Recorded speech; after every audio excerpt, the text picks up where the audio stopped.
Hello बच्चों, welcome to our channel concept and solution. अभी exam time चल रहा है तो मुझे मालूम है आप लोग काफ़ी लगे हुए हैं अपने स्टडीज़ में, और सभी अपने अपने बच्चे मुझे डाउट भी भेज रहे हैं। मुझे अच्छा लगा कि चलो इस टाइम आप लोग पूरी जान लगा दी आप लोगों ने। तो इसी क्रम में कुछ बच्चों ने मुझे डाउट भेजा है, तो मैं सारे डाउट्स की एक वीडियो बना रहा हूँ। इसको अच्छे से देखना बच्चों और अच्छे से नोट डाउन करना। क्वेश्चन हमारे पास है, small bulb is placed at the bottom of a tank containing water to a depth of 80 centimetre.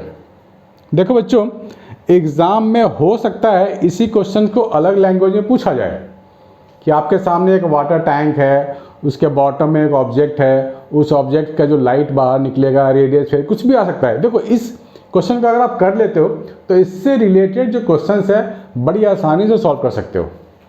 इसको पहले डायग्राम ड्रॉ कर लेते हैं। एक टैंक बना लो आप, दिस इज द टैंक, ऐसा। स्मॉल बल्ब यहाँ रख दो बॉटम पे, दिस इज बल्ब, और इसमें वाटर है, यहाँ कहीं तक मान लो ऐसा कुछ वाटर है। This is height of the tank, है ना, 80 सेंटीमीटर गिवन है। What is the area of the surface of water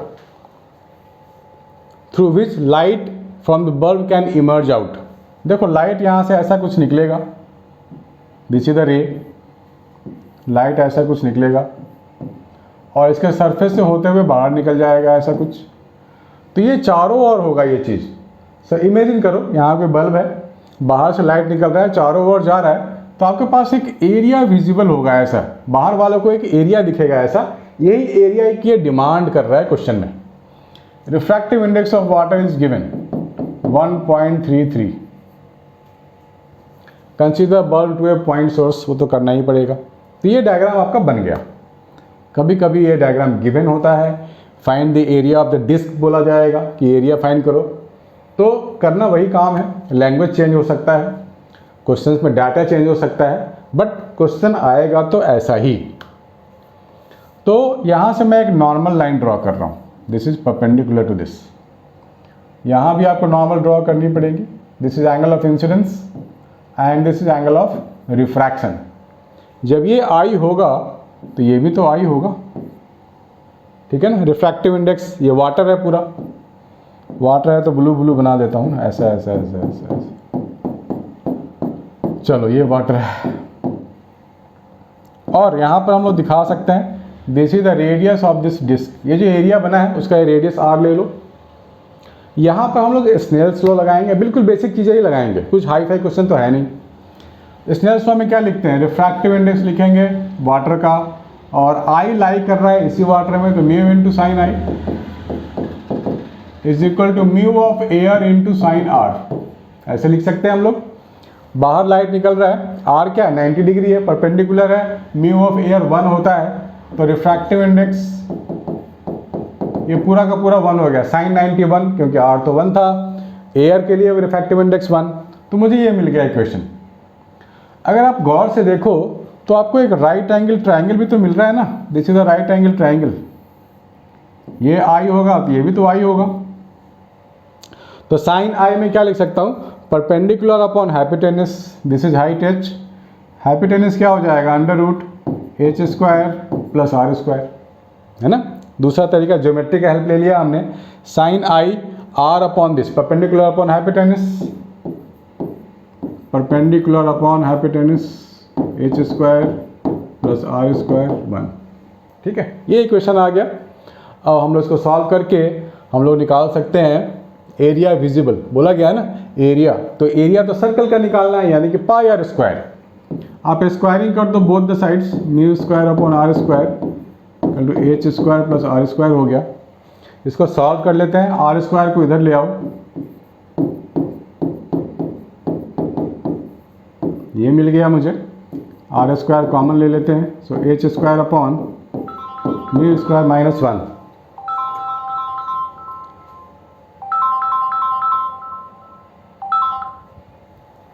सारे फ़ोन बाद में। ये हो गया r square is equal to h square upon mu square minus 1। R square तो आ गया। अब हमारे क्वेश्चन की क्या डिमांड है, एरिया, यानी कि पाई आर स्क्वायर डिमांड है। पाई आर स्क्वायर है मेरे पास, h square upon mu square minus 1। H की वैल्यू 80 सेंटीमीटर है, आप मीटर में निकाल सकते हो या सेंटीमीटर में भी निकाल सकते हो। म्यू की वैल्यू 1.33 है, यहाँ डाल देंगे तो एरिया आ गया ना, विजिबल एरिया आ गया, है ना। मज़ेदार क्वेश्चन, तो प्लीज़ इसको नोट कर लो अच्छे से समझ के। और इसके बावजूद भी डाउट है तो you can call me, you can message me, comment box में आप जा करके कमेंट कर सकते हो। दूसरा क्वेश्चन है, show that de Broglie hypothesis of matter wave supports the wave Bohr's concept of stationary orbit. Stationary orbit मतलब कि ये कह रहा है कि जो डी ब्रोगली हाइपोथेसिस था, डी ब्रोगली ने बोला था कि जो इलेक्ट्रॉन रिवॉल्व करता है जिस सरकमफ्रेंस में, वो क्या होता है, इंटीग्रल मल्टीपल ऑफ लैम्डा होता है। इसको बोलते हैं बच्चे छुपा हुआ क्वेश्चन।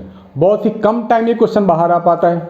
अभी आप एग्जाम के टाइम पढ़ाई कर रहे हो तो बिल्कुल बारीकी से कर रहे हो, इसलिए आपको ये क्वेश्चन पे नज़र पड़ी कि भाई ये क्वेश्चन था कहाँ। लेकिन इसको बड़े आसानी से कर सकते हैं, काफ़ी छोटा सा ये डेरिवेशन है, छोटा मोटा डेरिवेशन है। Show that de Broglie hypothesis of matter wave supports the Bohr's concept of stationary orbit. Bohr concept क्या था? बोर कॉन्सेप्ट ने बोला था कि जो MVR होता है, एंगुलर मोमेंटम, वो क्या होता है, NH/2π होता है। स्टेशनरी ऑर्बिट मतलब n पे डिपेंड करेगा। n क्या है? n तो किसी ऑर्बिट को डिफाइन करता है ना। n अगर मैं 1 लूँगा तो ग्राउंड स्टेट वाला ऑर्बिट आ गया, वहाँ की एनर्जी फिक्स। n अगर मैं 1 डाल दूँ तो h/2π तो कांस्टेंट होता है। तो angular momentum of any moving electron for a particular orbit is constant. ये हमारे को प्रूफ करना है, ये हमारे को प्रूफ करना है। तो डी ब्रोगली की हेल्प लेनी पड़ेगी। डी ब्रोगली ने बोला कि भैया न्यूक्लियस कहाँ होता है, ये न्यूक्लियस है और ये पूरा का पूरा एटम है। यहाँ इलेक्ट्रॉन क्या होता है, इलेक्ट्रॉन कीप रिवॉल्विंग। तो जो यहाँ पर सरकमफ्रेंस होता है इलेक्ट्रॉन के लिए, वो होता है n into lambda, n times lambda. ये डी ब्रोगली ने बोला था, आप लिख लो पहले इसको। De Broglie concept, D Broglie hypothesis कि ये जो होगा 2πr सरकमफ्रेंस जो होगा वो क्या होगा, किसी इलेक्ट्रॉन की बात हो रही है, वो होगा n times of lambda, integral multiple of lambda. n1 लेंगे तो हमारे को n की जगह 1 लेंगे तो ग्राउंड स्टेट में लैम्डा की वैल्यू आएगी। n2 लेंगे तो फिर दूसरे लेवल में लैम्डा की वैल्यू आएगी, एंड सो ऑन। ये डी ब्रोगली ने बोला था हमारे को। अब डी ब्रोगली ने ये भी तो दिया था ना formula, lambda is equal to क्या होता है, h/p। p क्या है, मोमेंटम है, दैट मीन्स h/m/v। तो लैम्डा की जगह मैं, तो हम लोगों ने डाल दिया यहाँ पर h/mv, तो लैम्डा को रिप्लेस कर देते हैं यहाँ पर। लैम्डा की जगह क्या लिखेंगे, h/mv। तो मुझे क्या मिल जाएगा, 2πrn h/mv। सो mv और r को आप एक साइड ले जाओ तो आपको मिल जाएगा mvr is equal to nh/2π। यही तो मुझे लाना था ना। देखो यहाँ पर इसको ये भी बोला जा सकता था कि proof that de Broglie supports second postulate of Bohr's concept. ये बोर्स का जो कॉन्सेप्ट है उसका ही सेकेंड पॉस्टुलेट है, एंगुलर मोमेंटम वाला कॉन्सेप्ट। लेकिन यहाँ पर इसने नहीं बोला, इसने क्या बोला, Bohr's concept of stationary orbit. तो बात तो बराबर ही है, स्टेशनरी ऑर्बिट की ही तो बात हो रही है। अगर आप n1 ले लोगे तो h/2π इज ए कांस्टेंट, यानी कि ऑर्बिट 1 में n इज इक्वल टू 1 में जो एंगुलर मोमेंटम होगा वो कांस्टेंट होगा, स्टेशनरी ऑर्बिट है वो तो। सिमिलरली n की वैल्यू 2 ले लेंगे तो mvr इज अनदर कांस्टेंट। तो हर एक ऑर्बिट में जो एंगुलर मोमेंटम है वो कांस्टेंट है। ठीक है बच्चों, इसमें कोई डाउट नहीं होनी चाहिए। आगे बढ़ते हैं। Converging lens of refractive index 1.5 and focal length 15 centimetre in air. मतलब लेंस को जब एयर में रखा गया तो फोकल लेंथ 15 सेंटीमीटर है। Have the same radii of curvature for both the sides. दोनों साइड जो होता है ना, R1 और R2 दोनों का रेडियस सेम है। It is immersed in a liquid of refractive index 1.7 sorry. Find the focal length of the lens in the liquid. बताइए।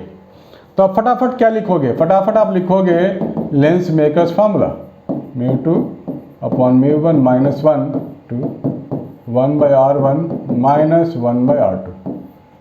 आप ऐसे लिखोगे। तो रिफ्रैक्टिव इंडेक्स क्या है, 1.5। एयर की बात हो रही है, पहला मीडियम एयर है तो आप एयर लिख लो। और एयर के लिए कौन कौन सा डाटा होता है वो लिख लेते हैं। हमारे पास फोकल लेंथ है कितना 15, तो यहाँ डाल दो आप 15। ग्लास, ऊपर वाला ग्लास का होता है, ग्लास जिस मटेरियल से लेंस बना है उसका मटेरियल का refractive index μ2 that means 1.5। Air के लिए रिफ्रैक्टिव इंडेक्स μ1 क्या है, मीडियम का है जिस मीडियम में लेंस को रखा गया है, तो एयर है तो 1 ले लेंगे। ठीक है, इस फैक्टर को छेड़छाड़ मत करो, हमें कुछ पता ही नहीं रेडियस का इन्फॉर्मेशन, इसको एज इट इज छोड़ दो आप, क्यों छेड़छाड़ करें कुछ। तो यहाँ इसको सॉल्व कर लेते हैं। सो 1/15 मुझे मिल जाएगा 0.5, 1/r1 माइनस 1/r2। 0.5 को आप इधर ले आओ, तो ये क्या मिलेगा 15 इंटू 0.5। ठीक है, अब एयर की बात तो हो गई। अब उसी लेंस को डुबो दिया गया किसी लिक्विड में 1.7। अब बोला गया कि फाइंड द फोकल लेंथ। तो यहाँ f डैश कर देता हूँ, 1.5 है, μ1 एयर के लिए 1 लिया था ना, लिक्विड के लिए 1.7 ले लेंगे जो गिवन है, 1/r1 माइनस 1/r2। मुझे कैमरा चेक करना पड़ता है बार बार कि मैं कहीं बाहर तो नहीं चला गया। ठीक है, बाहर नहीं गया मैं। तो अब इसकी वैल्यू तो हमने निकाल रखी है ना, तो वापस डाल देते हैं वहाँ, क्या करना है हमें 1/f डैश, इसको आप सिंप्लीफाई कर लो, 1/15 इंटू 0.5, ये कर लिया हम लोगों ने। अब ध्यान देने वाली बात यह है कि फोकल लेंथ मुझे नेगेटिव मिलने वाला है, 1.5 माइनस 1.7 तो नेगेटिव आएगा ना। इसका क्या मतलब हुआ कि जब हमने किसी लेंस को ऐसे मीडियम में डाला जिसका रिफ्रैक्टिव इंडेक्स लेंस से ज़्यादा उस मीडियम का है, तो उस केस में फोकल लेंथ नेगेटिव आएगा, और फोकल लेंथ नेगेटिव आने का मतलब है कि we have concave lens now. जो पहले कॉन्वेक्स लेंस था वह कॉन्केव की तरह बिहेव करेगा, माइंड इट। यहाँ हम कैलकुलेट कर लेंगे, और क्या, ये माइनस 0.2 है, ये 1.7 है, 15 इंटू 0.5, यहाँ से एफ डैश निकाल लेंगे, माइनस 1.7 इंटू 15, 0.2 अपॉन 0.2। इसको कैलकुलेट कर लो, आपका फोकल लेंथ आ गया। ठीक है, और इसमें कुछ नहीं करना। और यहाँ आप लिख सकते हो एक लाइन में कि convex lens in air now behave as a convex lens in this liquid medium, क्योंकि फोकल लेंथ नेगेटिव आ गया है। ठीक है बच्चों, प्लीज मेक ए नोट।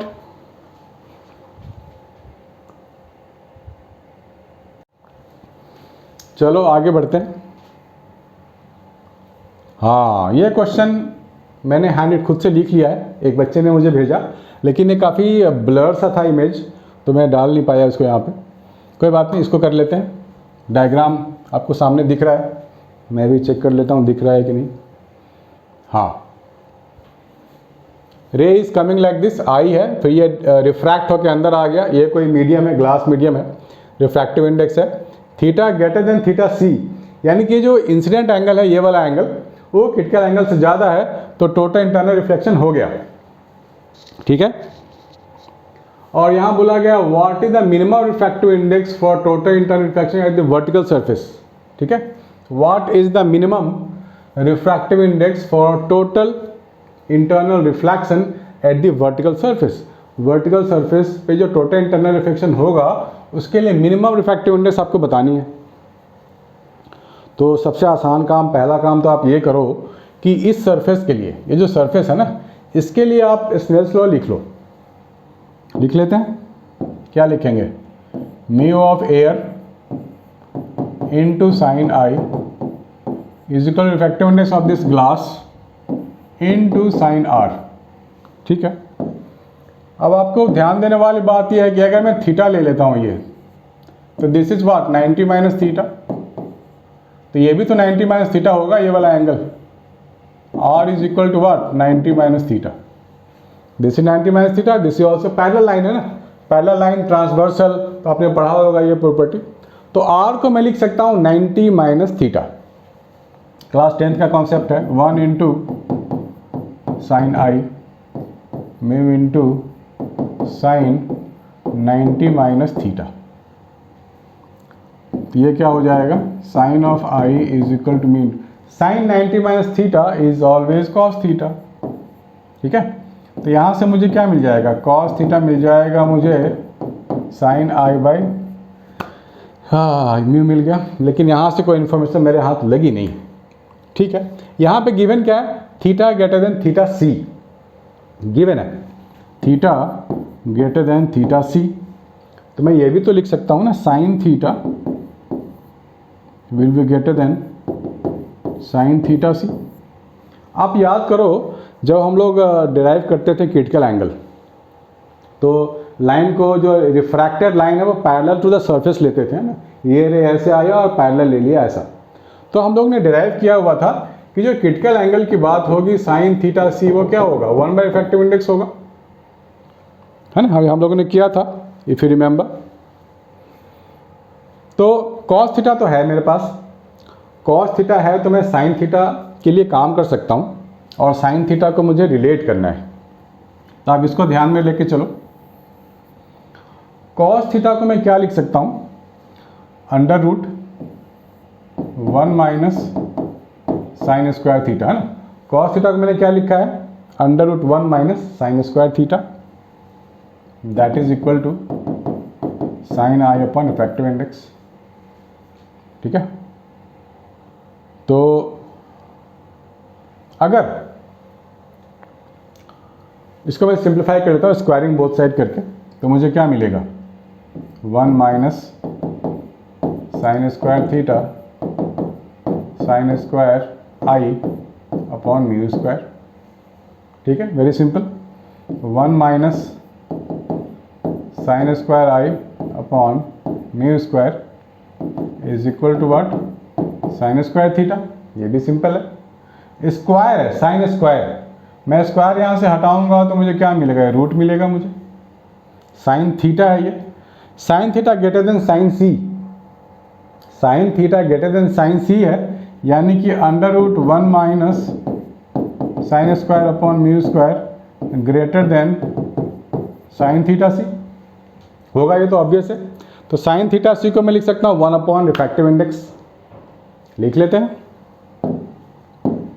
चलो इस सबको हटा दो, ये आ गया मेरे पास कंडीशन ये वाला। तो मैं लिख सकता हूँ under root 1 minus sine square y upon mu square greater than 1 upon refractive index. इसको आप इनइक्वालिटी को सॉल्व कर सकते हैं ना, स्क्वायरिंग करके कर लेते हैं। स्क्वायरिंग बोथ साइड अगर करेंगे तो क्या मिलेगा, इसको एलसीएम में ले लिया मैंने, स्क्वायर भी कर दिया मैंने, है ना। आई साइन आई,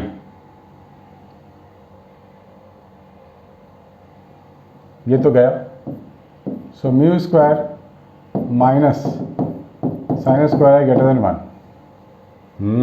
ये है जोरदार।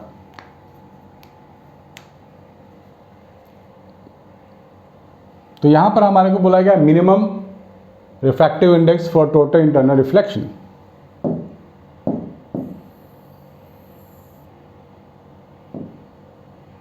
तो यहां जो मुझे मिल गया वो क्या मिल गया, mu square greater than 1 plus sine square i. Sine की जो मिनिमम वैल्यू होगी वो कितनी होगी, यहाँ तो स्क्वायर है, स्क्वायर है ये हमारे पास। तो कहने का मतलब ये हो गया कि साइन की मिनिमम वैल्यू, कि साइन आई की मिनिमम वैल्यू कितनी हो ताकि ये टोटल इंटरनल रिफ्लेक्शन हो जाए। देखो म्यू स्क्वायर जो हम लोग लिख रहे हैं यहाँ पर, ये अल्टीमेटली मुझे क्या मिलेगा, अंडर रूट ये मिलेगा। ठीक है, हमारे को बोला गया मिनिमम वैल्यू और रिफ्रैक्टिव इंडेक्स, तो साइन आई की मिनिमम वैल्यू ले लेते हैं। किसी भी साइन के लिए मिनिमम वैल्यू क्या होती है, साइन की जो फंक्शन होती है साइन थीटा, वो क्या होता है, -1 से 1 के बीच में होता है। हम लोग यहाँ पर साइन की मिनिमम वैल्यू -1 ले सकते हैं, तो -1 का स्क्वायर 1 रहेगा, that means mu will be greater then √2। ये काम कर सकते हैं। या फिर मिनिमम वैल्यू की बात हो रही है, साइन म्यू मिनिमम कितना हो जाएगा, √2 हो जाएगा म्यू मिनिमम, क्योंकि यहाँ पे तो √2 से ज़्यादा वैल्यू मिलने वाला है, कम से कम √2 तो होगा ही होगा। ठीक है बच्चों, प्लीज़ मेक ए नोट।